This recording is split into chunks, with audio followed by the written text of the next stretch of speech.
Hey, how's it going? Nat here. Let's see what's making news.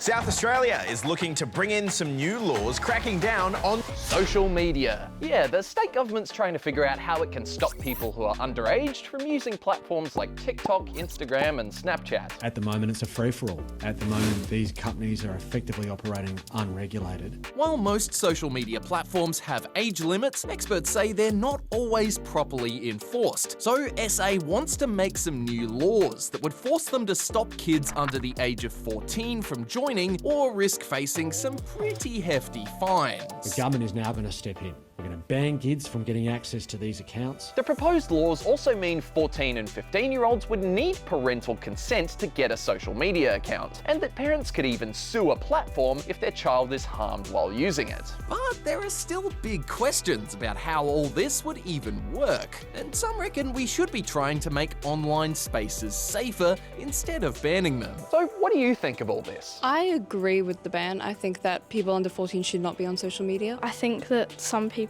wouldn't have a way to contact their friends. I would be pretty upset. I just got my phone last year. It is a big fuel for dopamine addiction. I myself see many people on posts and comments, they're getting bullied and harassed. I reckon they have very much picked the right age. 1 year younger would be a bit better.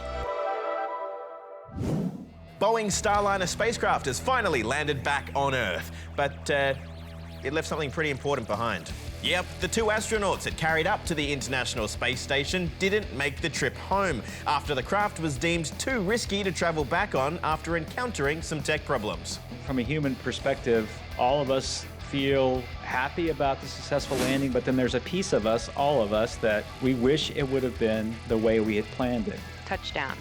The astronauts will return to Earth in a SpaceX Crew Dragon capsule in February, extending their 8-day stay to an 8-month stay. Now to sport, and the Paralympics have officially wrapped up. So, Cushy, how did the Aussies go?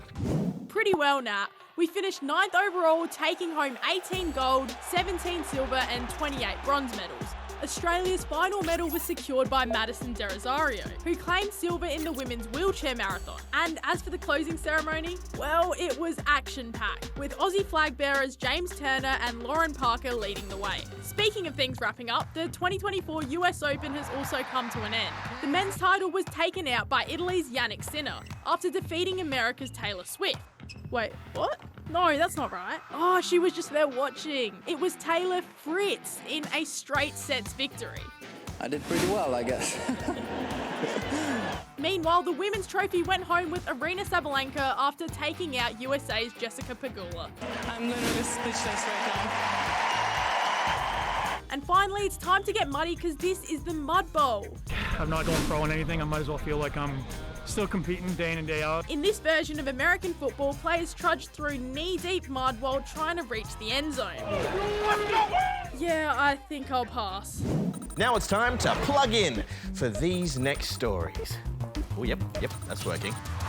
First up to some AI-generated videos of the Prime Minister and Leader of the Opposition, making them say things they never actually said. The Coalition will support the government's bill to legislate a total ban on gambling advertising. These videos were posted by Independent Senator David Pocock, who says his purpose wasn't to spread disinformation, rather to show his followers just how easy it is. There are currently no rules that say that you can't use generative AI to make the kind of videos that I made.